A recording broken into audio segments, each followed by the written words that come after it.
Hey everybody, this is Dr. Chris Doss. Thanks so much for joining me today on my page, Biblical Languages and Literature. Before we get started, I want to let you know about some of the exciting course offerings in biblical languages and literature that are being offered through Sabra Global Education. The first one is a weekly ongoing course on the book of Isaiah taught by Rabbi Dr. Robert Harris of the Jewish Theological Seminary. This course meets 1 hour per week and goes through the book of Isaiah expositionally, with rabbit trails into medieval Jewish and Christian interpretation. The next is Dr. Steve Notley's course, Jesus' Parables as Jewish Scripture. This is a great course for those who have a desire to better understand the Jewishness of the New Testament. Then there's the Passover Seder and the Last Supper, also taught by Rabbi Dr. Robert Harris, and this course addresses the interrelationship of these two sacred traditions. Beginning in late April 2023, I'll be teaching the history of the Bible, and this class meets 1 hour per week, and it is an ongoing class to which learners can subscribe at any time.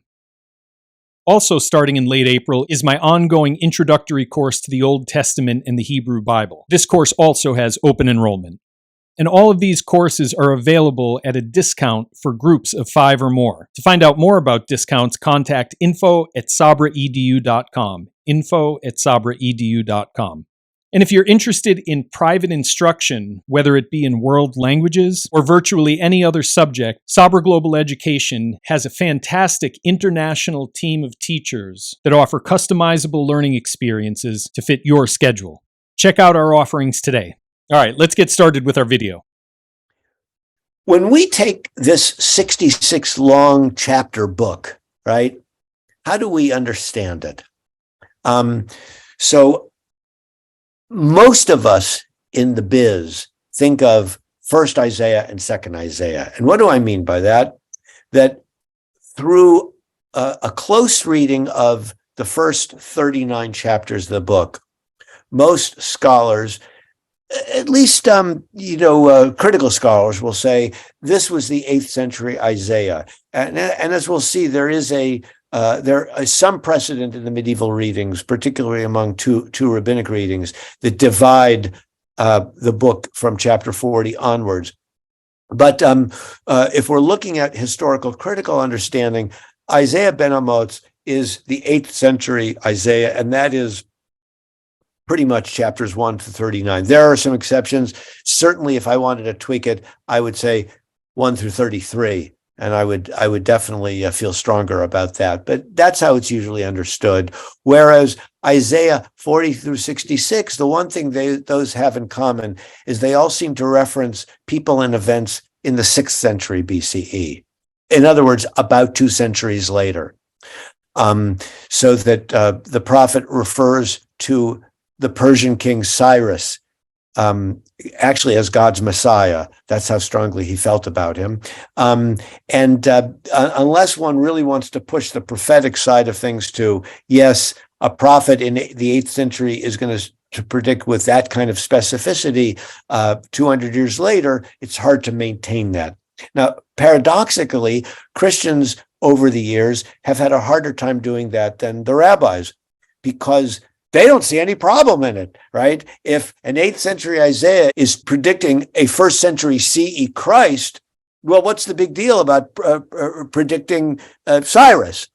So Christian exegetes until modernity have had fewer problems understanding the integrity of the book as a whole, whereas rabbinic writers don't see much of a problem. And there is at least one British chief rabbi Hertz of about 100 and some years ago, he said, there's no catechism in Judaism about this, right? There's no ani ma'amin, I must believe the following, as Maimonides would have put it. Unlike the Torah, which was regarded, Torat Moshe, the Torah of Moses, so critical scholarship can sometimes be a problem for that. Nobody ever said in Jewish antiquity, you got to only believe in one Isaiah, right? And as we'll see, or we won't see, as the case may be, even the Talmud, when they asked about, they were talking about the who wrote the Bible. It's in the Talmud, Bava Batra 14b, 15a. It's a very famous presentation of a long paragraph. They don't say Isaiah wrote his book. They say Hezekiah, the men of Hezekiah and Isaiah wrote the book. That is to say, they construe, the rabbis did at any rate, multiple authorship of the book. So I personally have no problem. However, as we'll also see, there are clear evocations of what we call second Isaiah, reading first Isaiah so closely that many regard even those who believe in a redaction of the book believe that they construct it in such a way that there's a relationship between the two of them, that it's a close relationship. It's not simply an appendix glommed on without rhyme or reason. And maybe we'll do it someday. I didn't plan for today, but if you compare and contrast chapter 1 and chapter 66, in other words, the first and the last chapter, you can kind of see they're functioning as a frame through which to read many of the themes of the book as a whole. But so if you're going to try to break down order and structure, the general order would be 1 through 39 or 1 through 33 plus some additional sections, and then 40 to 66. He said this is the original core collection. He called it the Diary of Isaiah. The reason being is that it's almost completely in chronological order. And we'll have occasion to talk about order and structure frequently in our course. Whatever takes place in chapters 1 through 5 happens, as I've just written here, before the death of King Uzziah, just as it says right at the beginning of chapter 6. And then we'll see in chapter 7 and 9, they're talking about this attempted invasion in which the northern kingdom and the kingdom of Aram tried to depose the king of Judah and replace the Davidic household. They do not succeed.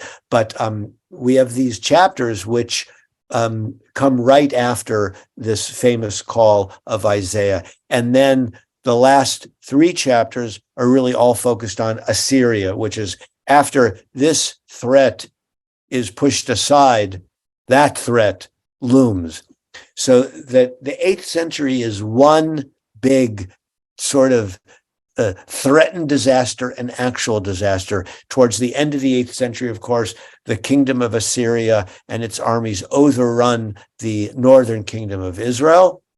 That's the famous 10 lost tribes. If you're looking to where this is in the Bible, it's 2 Kings 17, which is just the worst thing that ever happened in antiquity to the nation, certainly to that date.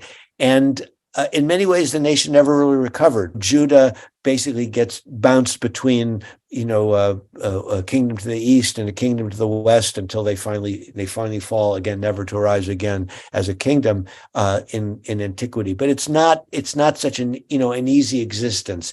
At any rate, these 12 chapters are in many ways, as Ginsburg taught, the core element of the book, and that's why they're right at the beginning.